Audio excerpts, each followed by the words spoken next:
Bonjour tout le monde et bienvenue dans une nouvelle vidéo.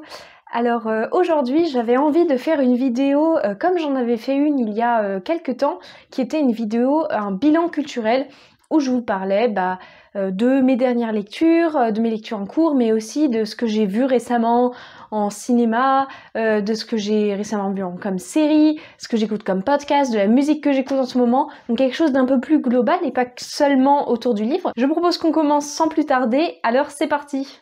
Pour commencer, je vais vous parler un peu de mes dernières lectures et de ma lecture en cours, parce qu'on reste une chaîne qui parle du livre. C'est des livres dont je vais pas vous dire trop, mais vous en entendrez un peu plus parler en détail dans des prochaines vidéos 5 romans, qui arriveront sûrement dans un certain bout de temps, parce que je suis un peu en retard sur mes vidéos 5 romans, mais tout de même, vous en entendrez parler, c'est promis. Donc j'ai lu Riposte de Louisa Reid, qui a été traduit de l'anglais par Clémentine Beauvais. Donc c'est un roman en vers qui parle d'une fille qui a été harcelée au collège et qui va se mettre à la boxe.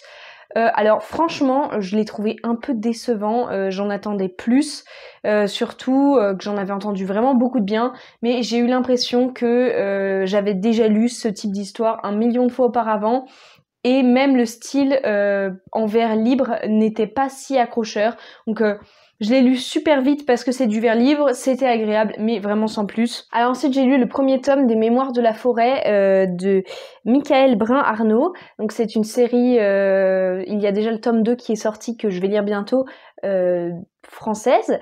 Et j'en avais beaucoup entendu parler sur les réseaux, j'ai beaucoup vu passer les couvertures, j'ai entendu beaucoup de personnes dire que c'était une série adorable, doudou, super agréable à lire. Et autant je suis d'accord sur le fait que c'est effectivement super agréable à lire, autant franchement il y a quelque chose qui m'a bloqué dans le style. Autant c'est vraiment très bien écrit, le problème n'est pas là, mais j'ai trouvé que le style était un peu cucul à praline. Je suis désolée de dire ça comme ça, mais voilà, il y avait quelque chose dans le style. Je pense que c'est quelque chose qui fait que beaucoup de gens ont apprécié ce livre et le second en disant voilà, le style est doudou, etc. Mais moi je l'ai trouvé cucu, voilà. Mais à part ça, franchement c'était sympa et je lirai le tome 2 avec plaisir, et les illustrations étaient super chouettes. Et puis ensuite j'ai lu Chambre 1408 de Stephen King, donc c'est une nouvelle, c'est ma toute dernière lecture. Alors franchement la nouvelle était super sympa, j'ai vraiment beaucoup aimé, ça s'est lu, je l'ai lu vite parce que c'était une nouvelle, et en fait j'ai trouvé que c'était une nouvelle qui était presque cinématographique. Ça veut dire que je le lisais et je me figurais les choses très précisément, et en fait je me suis imaginé comment est-ce que je mettrais ça en scène si jamais je voulais en faire un film ou un court-métrage. Et j'ai commencé à me dire ah ouais, là je mettrais ça pour retranscrire l'ambiance, ah ouais, ça donnerait super bien au cinéma, etc. Ensuite j'ai un peu cherché et en fait il y a un film adapté de cette nouvelle. Alors je me suis un peu demandé comment est-ce qu'ils ont réussi à faire un film, un long métrage à partir d'une nouvelle qui se lit en 1 heure maximum. Je ne sais pas, mais j'ai entendu de plutôt bonnes critiques, donc franchement je serais super curieuse de la lire. Et donc ma lecture en cours, c'est une enquête de Béatrice Hyde-Clare. Donc c'est une série je sais pas si on peut dire du cosy mystery, je pense que c'est un peu du cosy mystery, donc c'est une enquête qui se passe pendant la Régence anglaise. Et le deuxième tome là est vraiment super sympa. C'est une série très chouette, ça se lit très facilement et je recommande. Donc là j'en suis à la fin, je pense que je vais le finir d'ici ce soir. Et ma prochaine lecture, je ne sais pas encore ce que ça va être. J'ai beaucoup de livres en ce moment dans ma pile à lire, j'ai aussi emprunté plein de livres à la médiathèque, j'ai vraiment de quoi faire en matière de lecture, donc je ne sais pas encore quelle sera ma prochaine lecture après ça, je vais piocher en fonction de mes envies. Donc voilà pour mes lectures en cours, mes dernières lectures. Alors maintenant je vais vous parler un petit peu des films que j'ai vus récemment, qui m'ont marqué, etc. Alors avant de commencer, je veux juste vous prévenir, si vous voulez voir mon avis détaillé sur tous les films que je vois, vous pouvez me suivre sur Letterboxd. Alors c'est un réseau social spécial pour les films, et dès que je vois un film, je le mets, je mets un commentaire, je mets mon avis dessus et je le tiens à jour vraiment très régulièrement. Donc si vous voulez un peu avoir mes avis sur des films un peu plus précis, je vous conseille d'aller voir mon Letterboxd. Alors il y a un documentaire que j'ai vu au début de ce mois-ci, au début de mai, donc ça commence un peu à dater, mais il m'a vraiment marqué et j'y repense souvent. Donc ça s'appelait Artem et Eva. Alors c'est un documentaire que vous pouvez trouver sur arte.tv. Je crois qu'il est encore disponible sur la chaîne YouTube de Arte et il est disponible sur leur site arte.tv. Et alors c'est un documentaire qui va suivre deux jeunes qui ont décidé de se lancer dans la pornographie.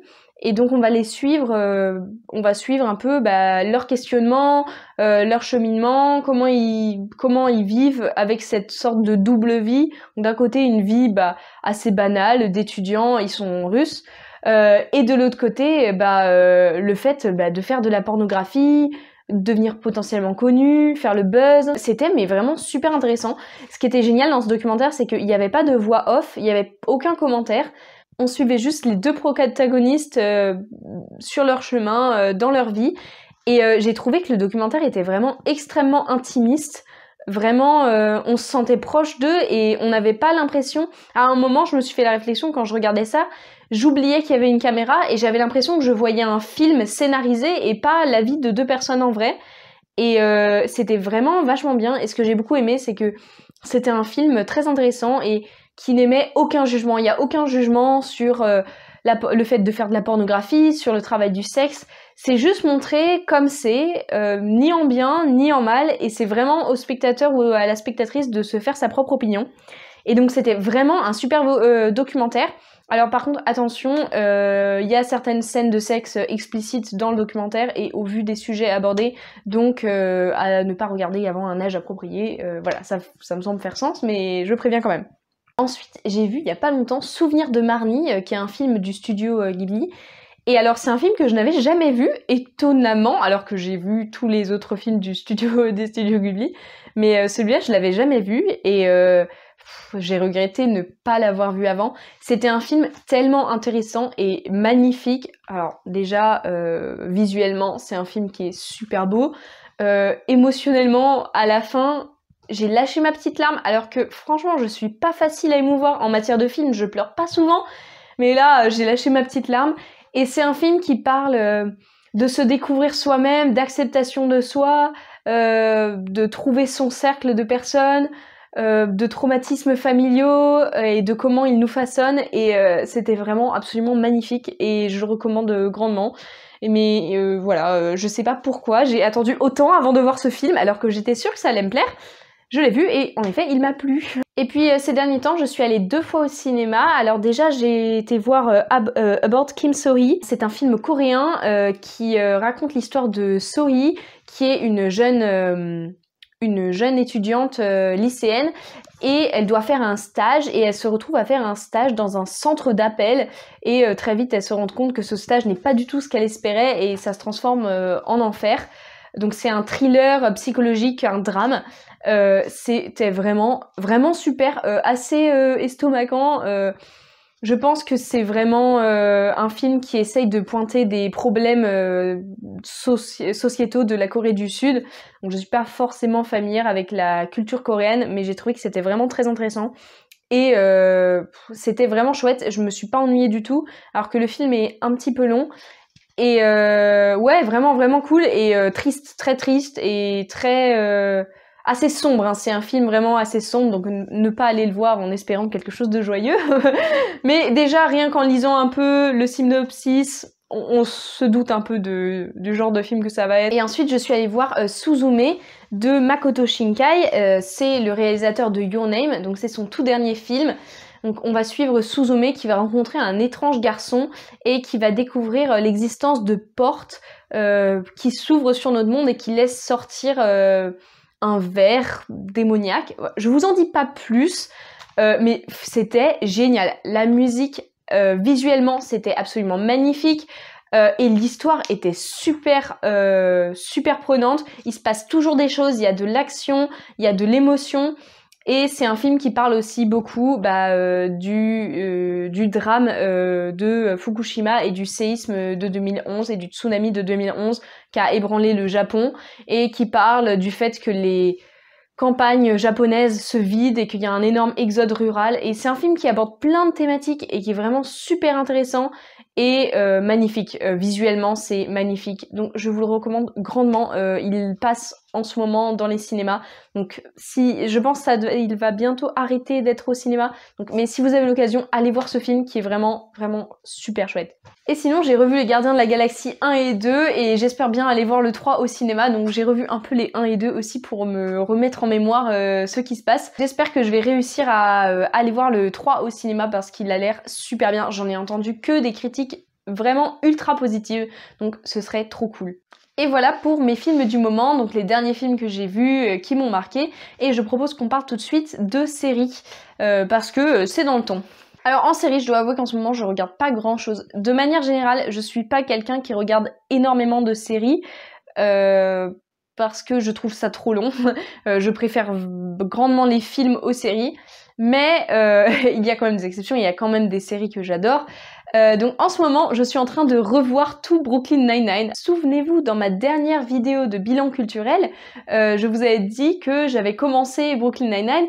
Et je crois que si je me rappelle bien cette vidéo, je disais quelque chose comme « Ouais, c'était sympa, mais sans plus, je vais continuer ». Entre-temps, je suis devenue fan, j'ai vu toute la série, j'ai adoré, et là je la re-regarde pour la deuxième fois. Non, c'est vraiment une super série. Et ce qui est super chouette dans le fait de la re-regarder à nouveau, c'est que je me rends compte vraiment de l'évolution des personnages, parce que repasser des personnages de la saison 7 ou 8, la dernière saison, je crois que c'est 7, donc repasser des personnages de la dernière saison aux personnages qu'ils étaient à la première saison, waouh, ça nous ramène en arrière et on se dit ah ouais, mais les personnages ils ont quand même vachement évolué, ils ont quand même vachement grandi et en bien. Donc ça c'est super cool. Sinon j'en suis à la saison 4 de Agretsuko, donc c'est une série sur Netflix. Ne vous fiez pas au chara design tout mignon des personnages, c'est une série adulte qui traite du monde de l'entreprise principalement. Alors je dois avouer que la saison 1 et 2 étaient géniales. La saison 3 m'a un peu déçue, je l'ai trouvée pas super. Et pour l'instant, le début de la saison 4, bof. En fait, je trouve qu'on perd un peu ce qu'on aimait tant dans Agretsuko des premières saisons, qui était aussi une critique de la société japonaise, qui était un côté un peu délirant parfois. Et je trouve qu'on perd ça pas mal dans ces saisons 3 et 4. Alors 4 j'ai pas encore fini, donc mon avis va peut-être changer. Après ça ne change pas que j'aime toujours beaucoup cette série, que je la trouve toujours très chouette. Mais voilà, je suis un petit peu déçue par rapport aux saisons précédentes. Alors maintenant je vais vous parler un peu des podcasts que j'écoute en ce moment. Alors j'écoute vraiment beaucoup de podcasts de manière générale. Alors, mais en ce moment, tout particulièrement, alors j'écoute toujours Too Hot Takes. C'est un podcast où il va y avoir des histoires de subreddit qui vont être lues. Donc, c'est toujours des histoires un peu dramatiques, de famille, des histoires d'amour, des choses un peu extraordinaires. Et bon, j'apprécie beaucoup parce que je trouve que c'est un podcast assez léger au niveau du ton. On entend des histoires et on peut faire « Oh, mais non !» C'est pas vrai, il a pas dit ça. Mais personnellement, je m'implique pas vraiment émotionnellement, donc j'aime bien ce podcast, je le trouve vraiment agréable pour cuisiner ou pour faire des choses un peu sans réfléchir. Mais voilà, bon, c'est un peu le podcast, dès qu'il y a un nouvel épisode, je l'écoute. Voilà, c'est sûr. En podcast que j'écoute un petit peu plus particulièrement en ce moment, que j'ai découvert il y a pas longtemps, il y a Brise Glace. Alors c'est un podcast suisse qui interviewe des personnes qui font des métiers ou qui par leur simple existence sont tabous. Alors ça peut être des travailleurs et travailleuses du sexe, des personnes en situation de handicap, ça peut être vraiment plein de questions et l'idée c'est de vraiment, donc, d'où le titre Brise-Glace, c'est vraiment d'aborder des sujets qui dans nos sociétés occidentales contemporaines sont en général tabous ou secrets ou polémiques ou dont on ne parle pas. Alors il y a un épisode que j'ai énormément aimé, c'est l'épisode sur une femme qui a hérité d'une immense fortune et elle parle un peu de qu'est-ce que ça fait de recevoir cette immense fortune, et ça j'ai trouvé ça vachement intéressant. il va y avoir des épisodes voilà, sur des personnes en situation de différents handicaps qui parlent de qu'est-ce que c'est que de vivre avec ce handicap-là. Et comme je disais, des travailleurs et travailleuses du sexe. Donc on a déjà eu une prostituée, une femme qui fait du porno éthique. Je crois qu'on a eu une escorte. Voilà. L'idée, c'est d'interroger un peu ces personnes un petit peu en marge de la société pour une raison ou une autre, et de poser les questions que on n'ose pas poser dans la vraie vie. Et franchement, le podcast est vraiment super intéressant. Je trouve que la journaliste a toujours de très bonnes questions. Elle pose toujours la question qu'il faut au moment qu'il faut. Et je ne sais pas si c'est le montage ou si c'est la façon dont justement elle mène l'interview, mais les invités sont toujours super intéressants et ce qu'ils disent est vraiment toujours vraiment super intéressant. Donc j'aime beaucoup ce podcast, je le trouve très chouette et je vous le recommande. Sinon récemment j'ai terminé le podcast Svetlana. Alors c'est un podcast qui est terminé, donc qui a un début, une fin, où un humoriste s'attarde sur la vie de Svetlana, qui est la fille de Staline, qui était la fille de Staline, et il va parler de sa vie justement après la mort de Staline, qu'est-ce qu'elle a fait de sa vie. Et en fait cette femme a eu une vie assez extraordinaire, elle est partie aux États-Unis et il lui est arrivé des tas de choses en passant par l'écriture de livres, et elle a vécu à un moment dans des communautés un peu sectaires et elle a fait des tas de choses et le podcast est super intéressant. Petit bémol, j'ai trouvé que le présentateur était parfois un peu trop... Il rigole, mais il fait des blagues, mais parfois c'est un peu lourd, c'est un peu trop, et j'ai trouvé que parfois il va donner des anecdotes personnelles sur lui, mais en fait on s'en fiche. En fait moi je n'écoute pas le podcast pour le présentateur, j'écoutais pour l'histoire de Svetlana. Et donc quand il racontait « Ah moi-même quand j'étais petit », j'étais « Oui bon super mais je m'en fiche ». Mais à part ça, franchement un super podcast. Et c'est en anglais aussi, c'est un podcast américain. Et enfin pour cette dernière partie, je vais vous parler un peu de mes musiques du moment, donc ce que j'écoute en ce moment musicalement parlant. Alors déjà mon groupe de K-pop préféré Dreamcatcher a sorti un nouvel album qui s'appelle Apocalypse from Us, et je dois dire que je n'aime pas cet album, étonnamment. Franchement j'ai été vachement déçue. Donc la chanson principale c'est Bon Voyage, oui c'est un titre français, et je l'aime pas du tout. Et pourtant, mais j'ai vu tellement de personnes sur internet, etc., dire que c'était une de leurs meilleures chansons, que ça faisait trop plaisir de voir une bonne chanson comme ça, après les autres qui étaient pas aussi bonnes. Et j'étais là, mais pardon, mais la chanson de l'album d'avant principal, Vision, c'était la meilleure chanson qu'elles aient sortie depuis ultra longtemps. Et avant ça, Maison, elle était super chouette. Avant ça encore, il y avait quoi? Juste avant, c'était quoi? C'était... Because elle était super, Odai elle était super. Non mais il y a juste, voilà, il y a juste Bon Voyage là que j'ai pas du tout aimé, et ça fait 2-3 jours maintenant que l'album est sorti et que j'écoute cette chanson en boucle en essayant de voir. Mais rien à faire, j'aime pas, alors si j'aime pas, je vais pas me forcer à écouter. Par contre le reste de l'album est super sympa, surtout la chanson la chanson Propose et la chanson Demian. Ces deux-là, elles sont vraiment super chouettes, et franchement j'aurais préféré que ce soit une de ces deux chansons-là qui soit la chanson principale de l'album. Mais bon, c'est comme ça, et puis de toute façon... Bon, j'aime toujours la musique et on verra pour le prochain album. Mais voilà, une petite déception sur celui-là, ça arrive. Par contre, en matière d'album, super. Alors en ce moment, j'écoute en boucle l'album de Bad Omens, The Death of Peace of Mind. C'est un album absolument génial. Toutes les chansons sont bien. C'est du rock, metal, vraiment super chouette, et je l'écoute en boucle. Alors la chanson principale, donc qui a donné le titre de l'album, The Death of Peace of Mind, je pense que c'est ma préférée. Elle est vraiment incroyable cette chanson. En fait je connaissais pas du tout Bad Omens avant de découvrir cet album. Pourtant ils sont un peu connus quand même, ils sont assez connus, mais voilà, j'ai entendu cette chanson quelque part sur internet et j'ai été chercher et j'ai adoré leur dernier album.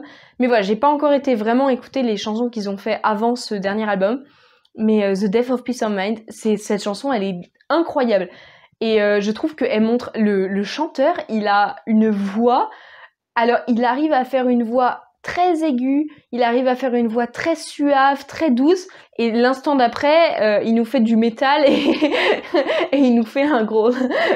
et je trouve ça assez dingue, et franchement, allez écouter cette chanson, même si vous n'êtes pas fan de métal ou de rock ou de son comme ça, je pense que peut-être ça un peu en plaire en certains. Et sinon, j'écoute beaucoup le mini-album de Purple Kiss, qui est aussi un groupe de K-pop que j'aime beaucoup, qui s'appelle Cabin Fever. La chanson principale de cet album, c'est Sweet Juice, et cette chanson est ultra addictive, mais vraiment super. Et de manière générale, toutes les chansons de cet album sont super. Mais voilà, en ce moment, j'écoute principalement de ça. Donc j'écoute surtout de la K-pop et du rock slash metal. Donc deux genres qui ne vont pas forcément ensemble, quoique. Mais voilà, c'est ça que j'écoute surtout en ce moment principalement.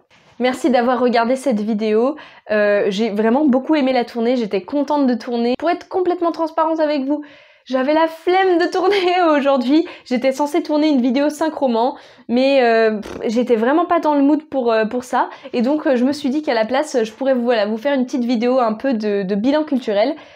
C'est pas des vidéos que je ferai forcément tout le temps, tous les mois ou quoi que ce soit, mais voilà, une fois de temps en temps, j'aime bien parler aussi d'autres choses que de livres, partager un peu, ce que je lis évidemment, mais aussi mes écoutes en cours, ce que j'écoute comme podcast, la musique, les films, les séries, c'est quelque chose que j'aime beaucoup aussi. Et j'espère que ce type de format de vidéo vous plaît. Si oui, n'hésitez pas à me le dire et peut-être que j'en ferai un petit peu plus souvent, je ne sais pas. En tout cas, dans tous les cas, je vous souhaite d'excellentes lectures, mais aussi d'excellents visionnages, d'excellentes écoutes, et je vous dis à la prochaine fois. Salut!